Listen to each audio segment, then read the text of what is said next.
The desire to go further has been a part of the American dream since the founding of our great nation. We saw the impossible, and we made it possible. But there are those few among us who would try to pull us backwards. They underestimated us, our resilience, our resolve, our desire to look up at the heavens and never look back.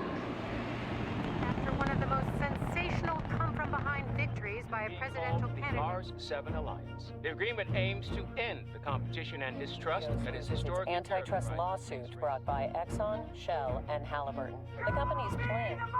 President Wilson was sworn in, officially beginning her second term. The Republican president is the first openly gay person to hold the office. CEO Richard Hilliard called their plasma propulsion technology a, quote, game changer, because missions will no longer have to wait for the so-called Mars window. The survivors of the mission have safely made it back to Earth, stranded on Mars for over a year. The first man on Mars greeted crowds celebrating his return. Lee spent months alone on Mars after his capsule crash landed on the Martian. The first hotel has opened on the moon, available to the general public. James Stevens testified against the defendants. Stevens struck a plea bargain agreement with prosecutors. The ABC comedy Ellen has been renewed for a sixth. Solicitó el divorcio de su President Wilson signed the Marriage Inclusion Act, legalizing same-sex marriage. A very personal Race to Mars had its premiere tonight, starring Clint Eastwood as Ed Baldwin, Jada Pinkett as Breakthroughs in fabrication on Mars will enable Happy Valley Base to manufacture aluminum from materials found on the Martian surface. The successor to the Concorde, the aircraft is capable of reaching low Earth orbit and Stanley Kubrick died today in England at the age of 70. Known for The autobiography written by CEO Eli Hobson describes how he saved Chrysler by leaning into the boom in electric vehicles. El día 5 de la huelga de mineros en la luna Helios, sin perspectivas de Y2K bug is wreaking havoc in Earth orbit today after clocks aboard the International Spaceport